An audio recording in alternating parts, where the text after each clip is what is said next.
What is going on, guys? My name is Lexus and welcome back to the channel. Thank you so much for watching my videos. Today I have a super awesome video for you guys. This is a 27-year-old car behind me that still gets me more excited than anything else I've driven so far. Of course, I'm talking about the 1993 Toyota Supra MK4 turbo manual right-hand drive, directly imported from Japan. I am super excited. Like, this is the car I've always dreamed about. I've been fanboying since the first Fast and Furious movie ever came out. So without further ado, guys, let's get this video going because I can't wait to drive this thing.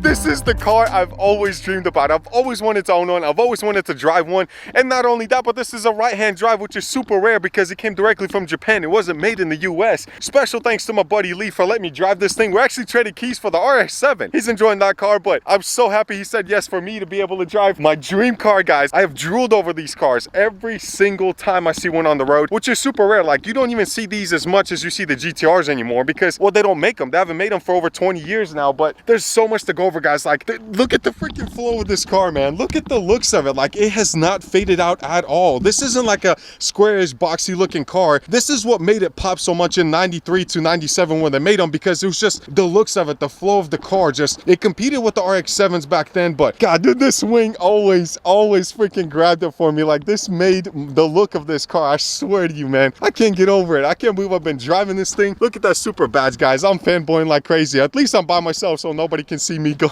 screaming my lungs out right now because I get to drive it. But I've never sat in one until now, and I gotta tell you, it has blown me away. Let me show you what I mean. Take a look of this freaking interior. Just take a look at how it flows. First off, look how everything is. Yes, he put like carbon fiber covers on everything, which actually does not look bad at all. Some look so cheap and they're like stickers. This is actual like thick layers, so it actually does cover it up, and it really fits very well around the edges and everything. So it looks like it came from factory with this carbon fiber on top. But look how it goes. Like, there's passenger here, but then the driver is in like full control here. And what I mean by that is, look how the dash is like centered around the driver. It's actually like leaning towards the driver, so the passenger just kind of relaxed. There's none of the business. He has nothing to do with this right here, not the shifter, nothing. So I love the look of it. Now I know that post that was going around Facebook, what they meant by like, oh, tell me whose dash this is. But of course it's a Supra. Now I know that, but I love the swivels on this. Of course this is aftermarket, but it flows so well. The whole dash flows so freaking well.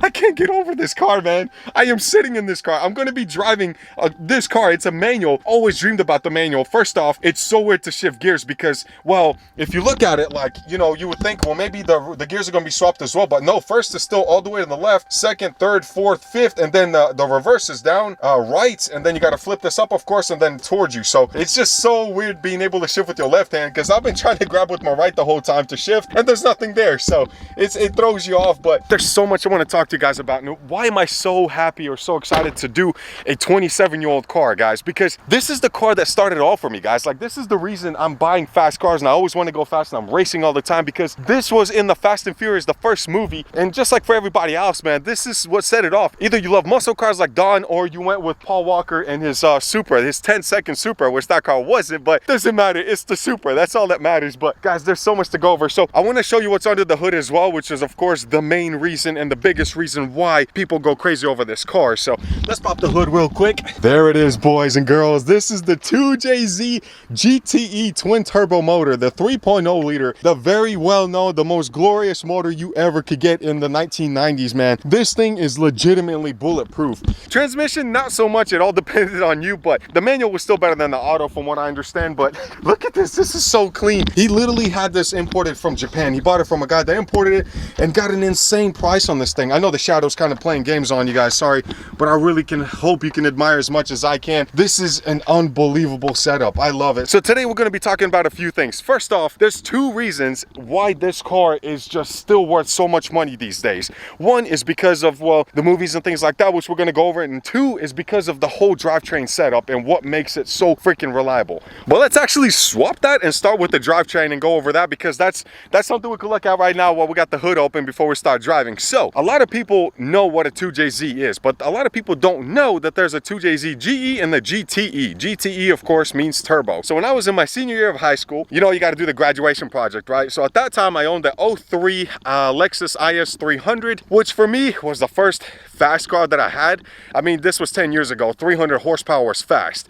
So I had that car and I started doing a lot of research while, you know, street racing and being cool and all that good stuff. And I was like, man, this thing has potential. This is the same car that was in the Fast and Furious. So the motor is the 2JZ motor. So I did a lot of research, and for my graduation project, I wanted to turbo that car. Just make it like a GTE would be. So you know how you're supposed to spend like 30 bucks on a graduation project? I spent $15,000 when I was like 18 years old or 17 years old. So that was a very stupid mistake, but you know what? I learned so much, and that's what got me hooked on turbo cars, anything that was forced induction in the first place. So 2JZ GE, great motor, but there's so many differences between that and the GTE. The Supra came with two different options. You could get the GE, which was naturally aspirated 3.0, or you could get the turbo GTE, which of course bumped up the horsepower to 320 and 315 torque, and you could get a manual in either the GE or the GTE. This right here, GTE with the 5-speed manual, is the way to go. This was like the ultimate setup. There's a reason these cars are still worth $40,000 to $50,000 27 years later. The MSRP on this car was $39,900, guys, when it was brand new.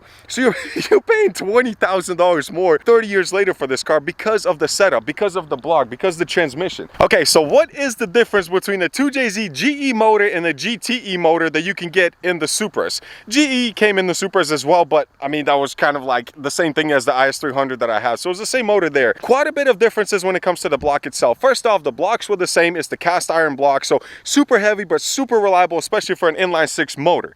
Now the differences on those is the GTE came with turbos, which means that the whole block itself was done a little bit differently. Of course, it had an oil feed line and return line, so you can actually get the oil back from the turbo to the oil pan. So there's actually spots where the block is drilled out, not on the GE, and I actually had to drill that out myself on that one. That was an experience. But also the GT has oil squirters, I guess you can say, so it helped to kind of lubricate the motor a little bit better. So it was done a little bit better. More time was spent on that motor. Well, because it was turbo, so it was designed to hold more power. On the GE, the rods and the pistons are not forged like they are on this one. So there's a lot of differences when it comes to how durable it can be. On the GE motor, you can push about 8 PSI on stock everything before you blow everything up. I did that, but there was issues with tuning. Tuning is super hard to find for the Supras or the 2JZ motors back in the day, 10-15 years ago. It cost a lot of money to even get a piggyback little ECU. So the mistake I made on my 2JZ GE Is300 was that I actually, the shop I took it to could not tune it whatsoever. They said they could do it. I drove 2 hours, towed the car there, dropped it off for a week, and got it back in the same condition I had it in. And so what happened was the whole way back, driving home, I had it boosting at full boost at like 16 PSI, which sounds pretty cool because back in the day, that was like 500 wheel, which is insane. 8 PSI is like 335, which is perfect for a GE motor. That's all it can hold before you got to start really doing the internals. I was boosting at 16 PSI. So I drove like that for a little while. I finally got it tuned, but the tune was a little too late because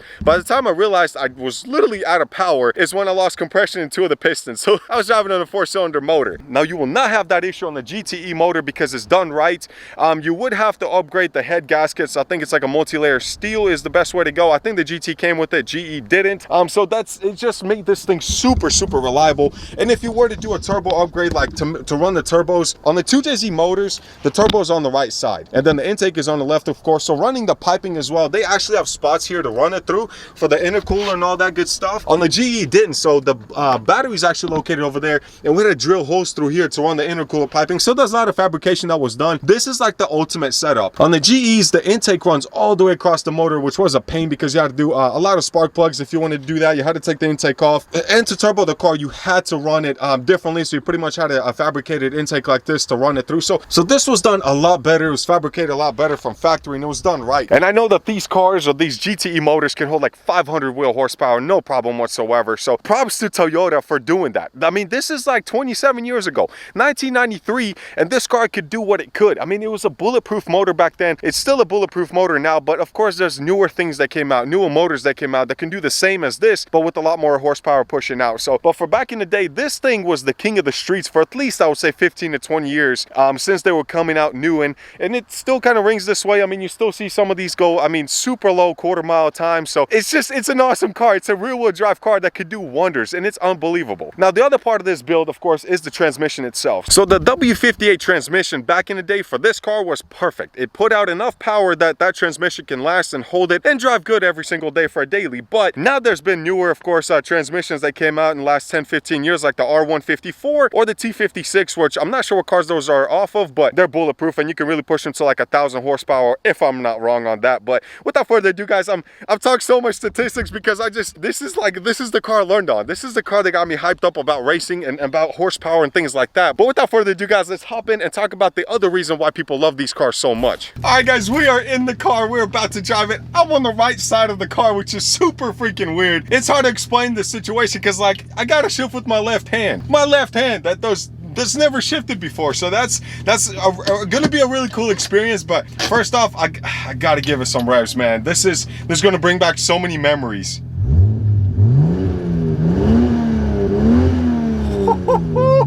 2JZ, baby. 2JZ, bro. You cannot beat this motor. I don't care what you say. I hope you guys can hear me throughout this next part, but if you can, I'm sorry. It's the driver's side, well, technically the passenger side window. I did something that won't roll back up, so that's my fault. I apologize, but we're driving our steering wheel with the right hand and shifting with our left. Let's go. God, dude, the way it sounds. Oh my goodness, guys. Oh, that backfire, bro, from this turbo. Twin turbos, 3.0 liter, man. It does not get any better than this. This carbon actually makes this car look so nice. Wow. It doesn't look like, you know, riced out or anything like that at all. You will see one of these on my channel. I don't care what it takes. We are going to get one here, but let's do this. Woo, that was a bad decision.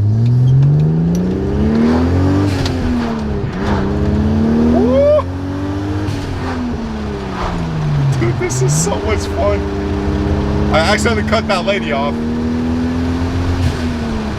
I hope you can hear that blow off, guys. Oh my God.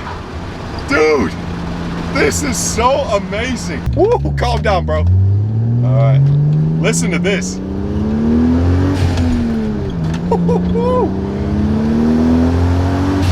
Dude, the way those turbos spool up is like something else, man. It's out of this world. Oh, the sound this car makes is unfreaking believable. So a lot of people are going to wonder, well, what's the other reason? Why is this car so like overpriced right now, as everybody says it? It's not overpriced, but remember in 2001, the Fast and Furious movies came out. That was a big deal. Like, that was the Supra. That was the car everybody wanted. That was the one that raced Dom. Technically, it was the 10-second car. It really wasn't, because it was a naturally aspirated 2JZ GE. But that didn't matter to nobody. They didn't care because it was a Supra. That's how I got hooked, and that's how a lot of people got hooked. A lot of people my age as well. So back in the day, you know, you're 10 to 15 years old.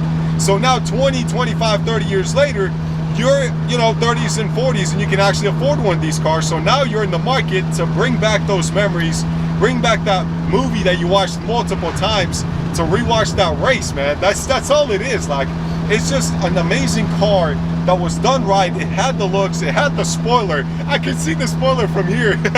The one that was in the Fast and Furious, the naturally aspirated one, was sold on the block for 180 grand.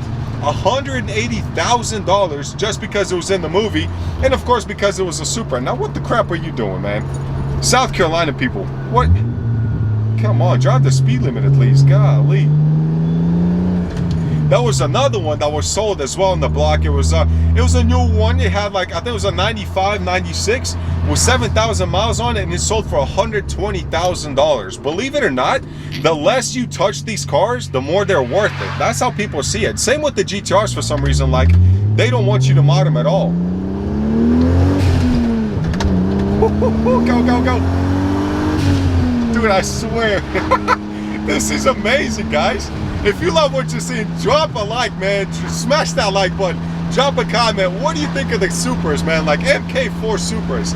This is the car. This is the one that started off for a lot of people, man. Oh, I can't believe I'm driving it. And it's a right-hand drive. Like, when I first picked this car up from Lee, there's a guy that followed me for 10 miles to see when I would pull over so he could get pictures of it. I think he took like 20 or 30 photos of this car. It's so freaking cool, man. Like, you don't see these as much as you see the GTRs. These are like a unicorn right now, especially a turbo and a manual. So, guys, this is like, man, this made my whole month, man. Probably my whole year. I don't know. I don't know what else we get to drive, but these cars are just getting better and better, man. I freaking love it. I really do. Oh my God, dude. Come on. Yes, memories. Oh man, the things I would do to own one right now. I'm telling you, I don't know when, but I am gonna have one of these on my channel. I don't care what it takes, we're gonna get one, guys. Smash the like button, guys. Let me know, would you love to see one of these cars come to the channel? Like, maybe mod it. Of course, we'll build it. We'll do a lot of work to it, but just the fact of having a Supra. Let me know what you guys think of these cars anyways. I know the competitor for them back then was the RX-7, and I think the 300ZX wasn't really a competitor, I'll be honest. It didn't do much damage or anything like that. The Supra just ruled. Like, it was the king. You could not beat this thing. You really couldn't. For the money, for the tuning ability. Oh God, the speedometer scared me, man. It said 120. I was like, there's no way through one gear, but it's kilometers.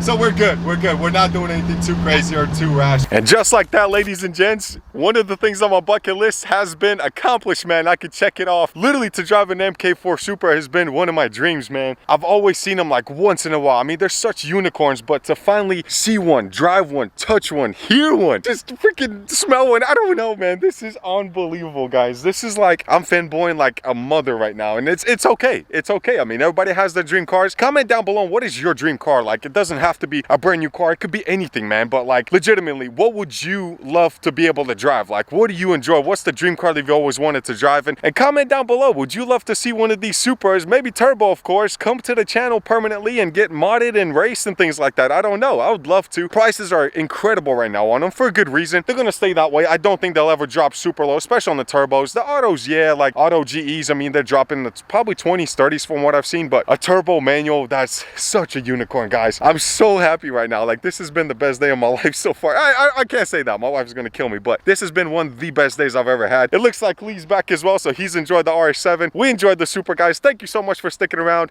If you love what you're seeing, drop a like, drop a comment, drop a subscription, guys. Thank you so much. Only 25% of you guys actually subscribe that watch the video, so if you love what you're seeing and you want to see more, stick around, guys. Press that subscribe button, and of course you can always unsubscribe later, but I highly doubt you'll do that, guys. Thank you so much for all your support. Enjoy your lives, enjoy your cars. I can't believe I drove an MK4 Supra today, and it blew my mind. Thank you guys so much. I'll see you in the next video. Peace.